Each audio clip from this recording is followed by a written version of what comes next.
This is good.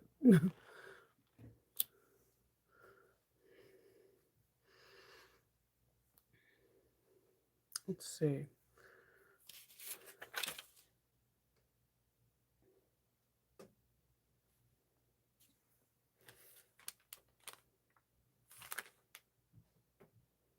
I don't know what kid that's from. Whose birthday is it? Let's see.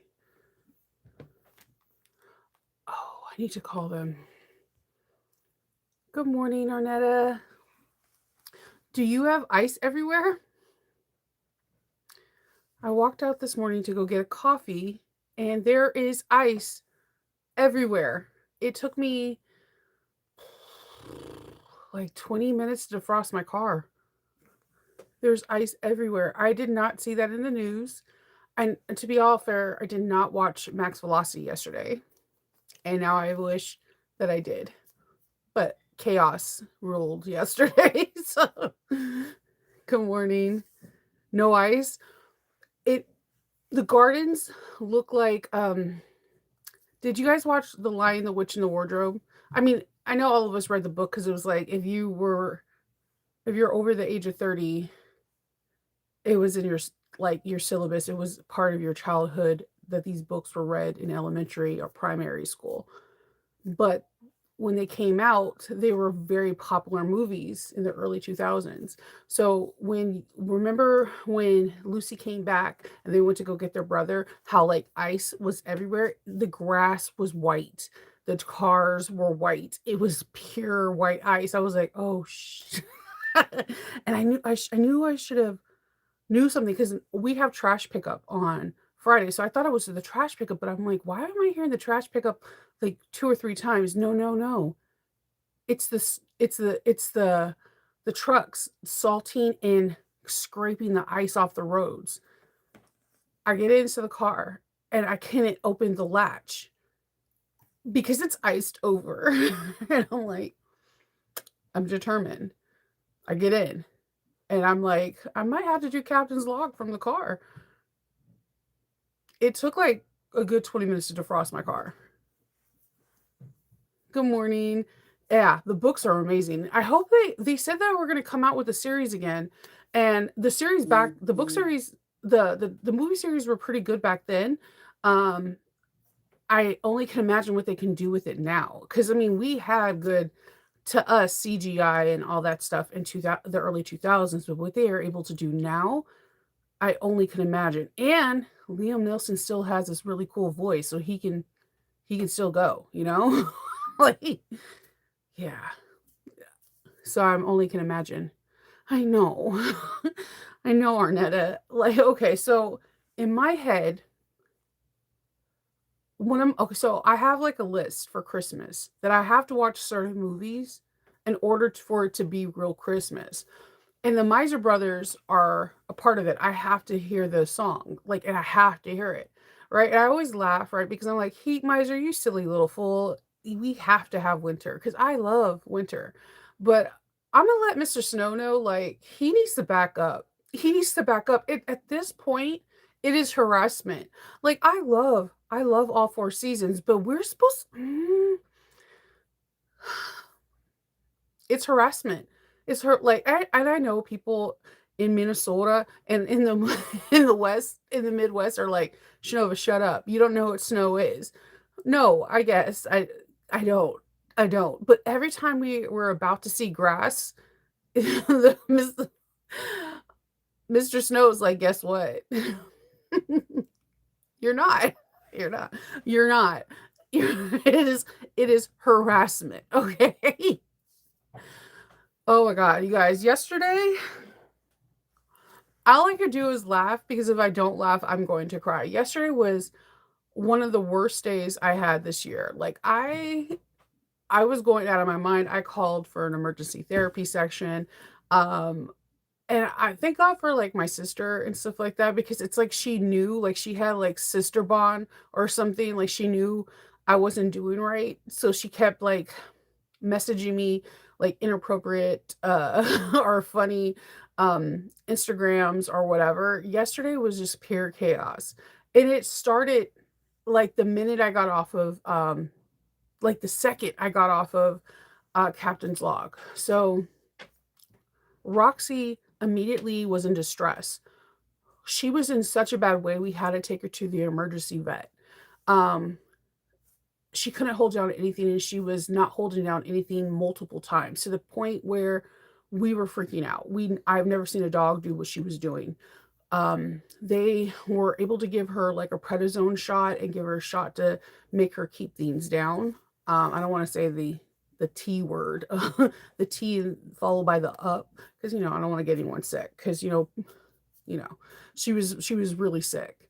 Um, and we were there for a while. Like, emergency vet is kind of like the ER for humans. They seen her distress. They said that she wasn't too dehydrated, but she actually has lost more weight, guys. Remember, I told you she was severely underweight before. Well, she lost like another 2 pounds. So while we're there and the vet's going over all the previous notes, they're basically saying that the prednisone that they gave her will last 3 days, and the shot that they gave her will last 1 day. They're going to give her a different kind of medicine for her, to keep down food, like anti-nausea medicine, and give her prednisone for 3 days. From there, from there, they're going to they're giving her prednisone for 5 days. After that, they're moving her follow-up appointment. If she is able to keep things down, then we can maybe talk about more prednisone. If she's not, then we have to have a different discussion.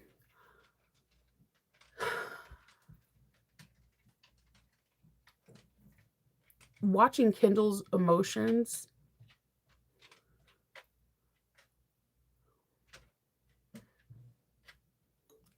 it's a lot. It's different. I've been through this as someone younger, as an adolescent, and I also been through it as someone, um as an older, as an adult that had, faith as an infant. I know what it's like. It's like losing a parent. And I was going through my own situation with it, because Roxy's situation is kind of mimicking my mom's. Everything's okay in blood work, so they know it's something with her GI and her, possibly her heart. And that's what happened to my mom. So I'm like, there isn't no effing way. Like, in my head, this is all I keep saying. She has the same issues going on with her, that, like, it's mimicking my mom's. And I'm just like, so we're going through this, and all of a sudden you would not. Hope calls. I feel so bad right now. So I'm rushing to the school to get her. My son calls. I feel so like I can't, my head is hurting. I have this really bad cough, mom. So I'm rushing to his school. So Hope is like, I don't know if I have to go to the doctors. I just think I need to lay down. She doesn't have a fever, but she has a bad cough. She sounds really nasally. So I give her the Mucinex DM. My son's cough is a little bit more disturbing, because he's saying it hurts his chest. So I give him his medicine. I know he's sick because he doesn't want to play video games. When a kid's not sick, they're still trying to do whatever makes them happy. He's just like crashing out. Then the third one comes home from work, and she's the kid that everybody has, a kid of a kid that when they're sick you want to run away. She's probably in earshot. She's evil when she's sick. She comes home and she's miserable. And I'm like, oh my God, not her too. So me and Kendall are like, so we are dealing with Roxy, all three kids. We're taking Ken to urgent care this morning, because we called late yesterday and to see if they have any availabilities. They already called and they said that they did not have availabilities at 8 this morning. So we're taking him to urgent care. Hope is just asking if she could take off today, but 3 of them are sick. I have 2 weeks to AwesomeCon. I cannot get sick. I cannot. Everything I do is, like I said, every move right now is intentional, but I'm also taking care of 3 kids. Now, they can't take care of themselves, but yesterday they're like, "Mom, can you make soup? Dad, can you make this? Mom, can you do this?" This is how I know they're sick.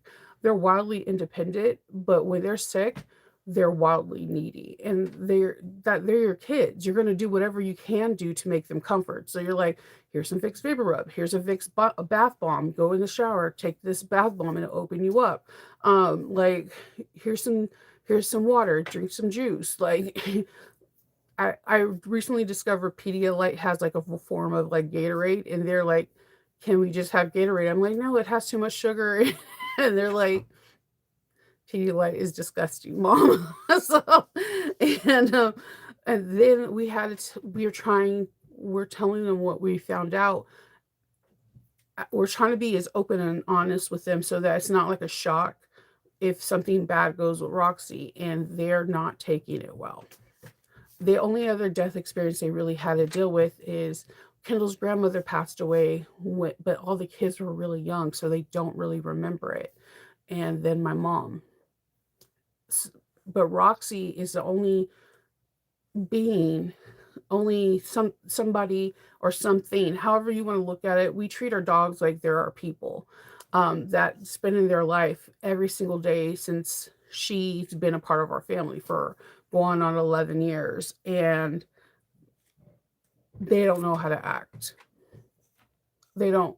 They're having a hard time, and I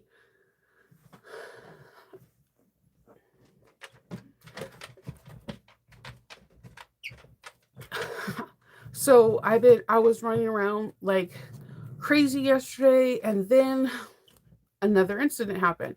Some kid, the car in front of me, some kid literally dashed across like it's not a highway, it's a street.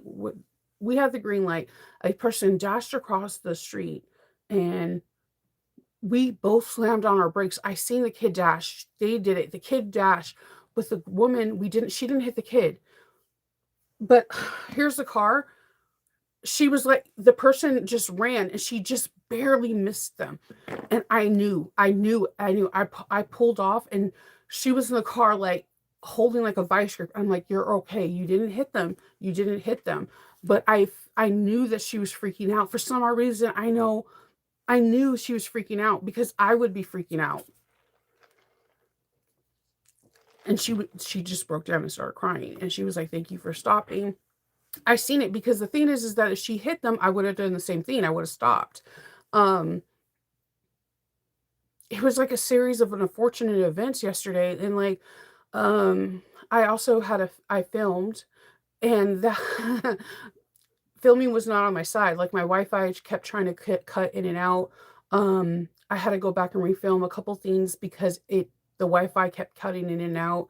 Um, and for some reason, I just felt incredibly insecure that whole entire video. And it could be just because what I was experiencing with Roxy, and then the kids being sick and going back and forth. It was just,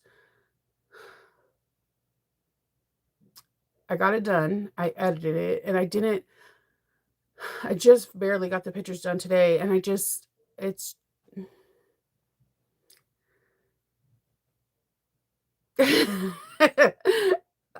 it, it was a lot. It was a lot. I wasn't able to, and trying to convey things to my therapist was like another thing. So, yeah, but I got the video done, so I got that. I'm trying to wear like mask and stuff like that when my kids are around, because apparently my son forgot how to cover his mouth when he coughs. I don't He's 13, going to be 14 next month, in a matter like on the 26th of March. So,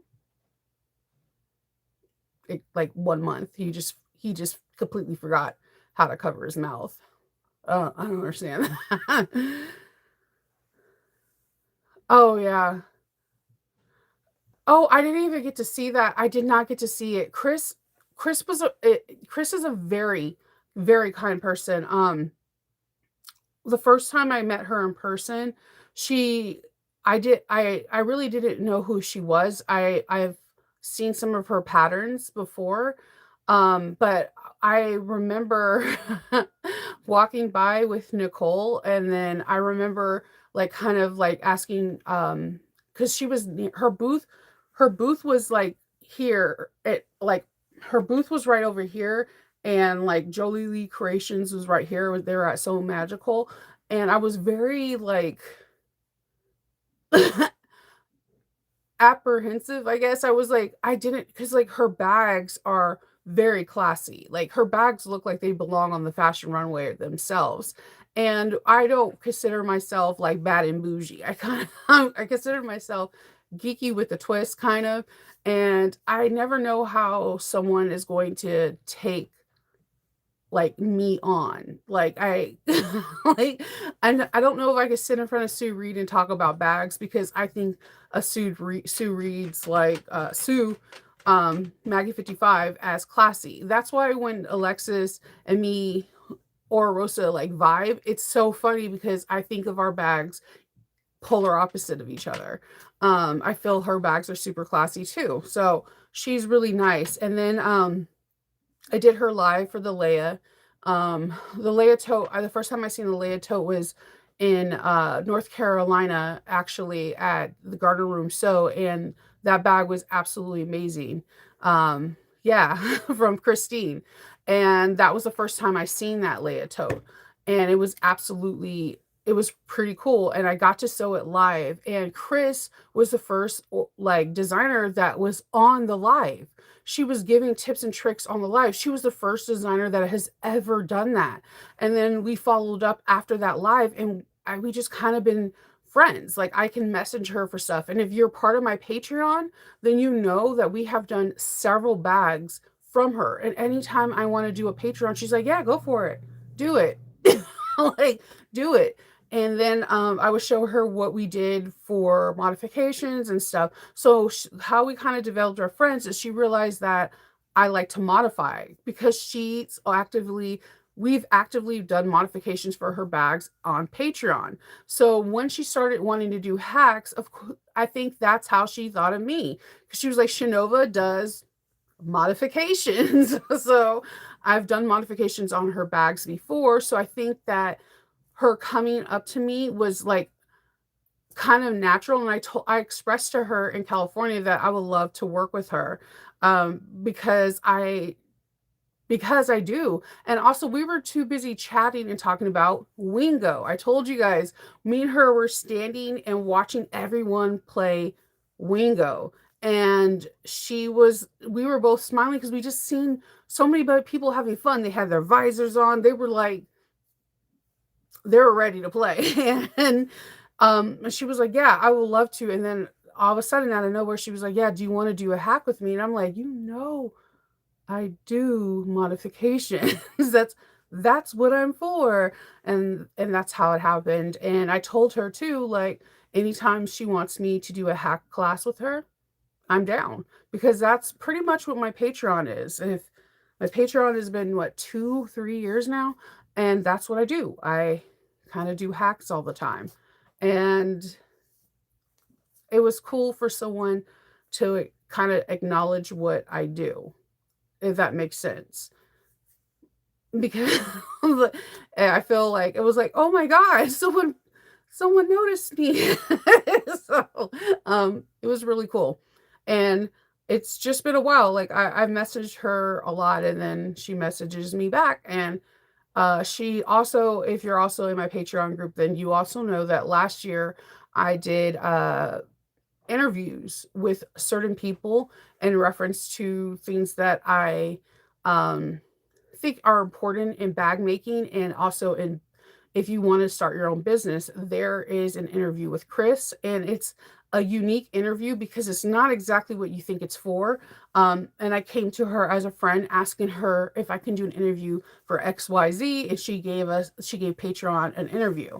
So that's what friends do. We utilize each other and ask each other favors, and we know each other's strengths and go back and forth. So I have nothing but good things to say about her. She's a very kind person, and what you see is what you get. So she's an awesome person, and she was really nice when I met her in person too. And I was incredibly nervous. And then she's just a really cool person. Hey. And again, that class was super fun. I was so nervous, so nervous, but it was super fun. So I would do it again in a heartbeat. Yeah, it's validation in a weird way because I don't design bags, but when I see bags in my head, I like to imagine things. So, yeah, it was a cool sew because it's a different thing, and, like, I need to do Chris's bag. My plan is when I come back from, AwesomeCon and I have a little bit more time, I'm gonna do it because I have this leopard idea or this zebra print with, like, a black band. Oh my god, it's been, like, in my head the whole time when I seen it. It just for some reason I also have, like, this Cruella de Vil kinda thing with, like, a black and white with a red band. I don't know what it is. Again, that's how I um, there's not a wig, it's my hair, but thanks for the props, but it's my hair. Um, the Cruella de Vil, because you know how she wears, like, a black and white fur coat, but then she has, like, the red lipstick and the red nails, so I thought, like, a red band would be super cool, and, like, have a black chain with a red handle. As soon as I seen the bag, it was like, "Oh, Cruella." So, like, that's what I thought would be really nice for Chris's bag. I immediately go into animation. I don't know what's wrong with me. I'm a nerd, okay? Um, and I anytime I could put black and white with red, I'm gonna do it. I'm gonna do it. So, yeah, today I am gonna have fun. I'm gonna do Patreon, and, we're going to be doing the what's left of Jasmine. Hey, Shannon. We're gonna be doing what's left of the Jasmine, and I'm pretty excited. I can't wait to show you guys on Sunday that bag because I am going to bring out the Jasmine bag that I did with the labyrinth, and then I'm going to bring out the firefly, and you're going to see why I'm geeking out about the firefly. It's pretty epic. I haven't decided what I'm going to be making on Saturday. Um, I think I'm going to do something Harry Potter, but I haven't decided. I just haven't decided. I was looking through my inventory and I covered a lot of bases for the actors that are going to be there. So I do have a lot of for the supernatural cast, I have a lot of supernatural bags. For this, bless you, for the Star Trek bags, I have for the characters, I have a lot of them. I still need to do the horror bag, so I might do that. Make like a horror messenger bag. I haven't decided if I'm going to make it a messenger bag or a backpack. I haven't decided that yet. But if I do a backpack, I think I might do a country cow one. She has a couple backpacks that I really do like a lot, and a couple of them are like calling my name on that. That's what I'm thinking, but I haven't just pinpointed it out. So I might do the horror one because all of like the all the most of the cast for Bly Manor and like House of Usher is going to be there, and I got some really outrageously cool patches, and then I have like cool gunmetal and matte black like knives and like cool little like crows and stuff like that. So I'm really excited for that. Oh yeah, the Tula Pink bag. Yes, they have had that for like a while. I've been eyeing that bag for a while. I'm trying not to be. I have a couple of Trailblazers, and because unfortunately, even though I requested to have a corner booth, they did not give me a corner booth. I'm trying not to have too many really big bags because they can clutter up your table way too much. So I'm trying to have mid-sized to smaller bags, but I am going to have some bigger ones. And that's another thing. Yesterday I found out that my 5 foot table, like the topper, I I have to now figure out my whole table arrangement again because it cannot be higher than 4 feet. So my stress level yesterday was pretty freaking outrageous. Like,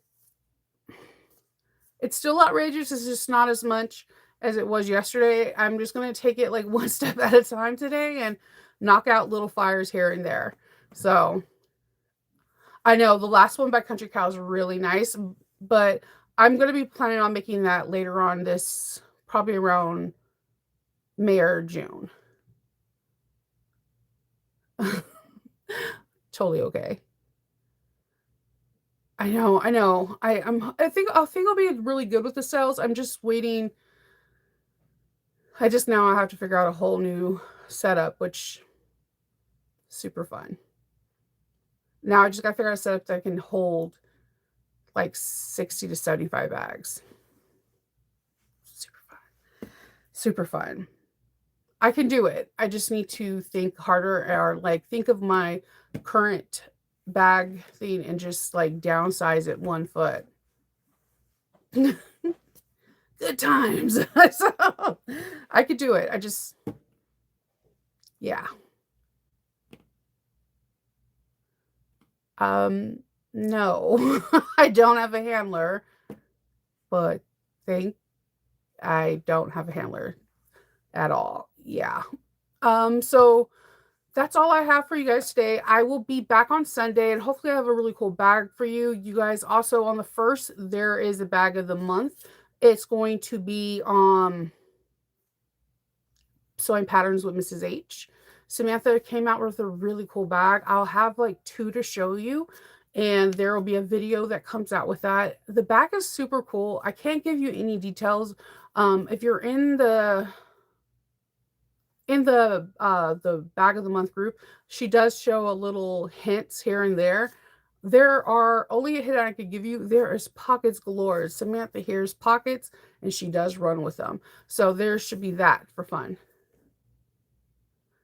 Oh, yeah, I do appreciate mock-up too, but the problem is that I have, like, stands, okay? Like, so there you have your booth and there's certain stands. They're saying now that my 5-foot stands cannot be 5 feet, they have to be 4 foot, and they're cages, so it's not like I can knock them down, so I have to create a whole new different setup.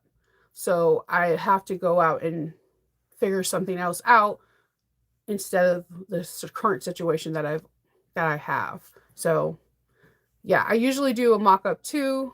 I do the skirt, the whole 9 yards, so I can see if everything could fit, and then I take pictures how I want things to be shown, usually the day up, like the day before of. So I usually do that too. I always do a mock-up at home. I don't usually film it for anybody because it's just something I usually do for myself.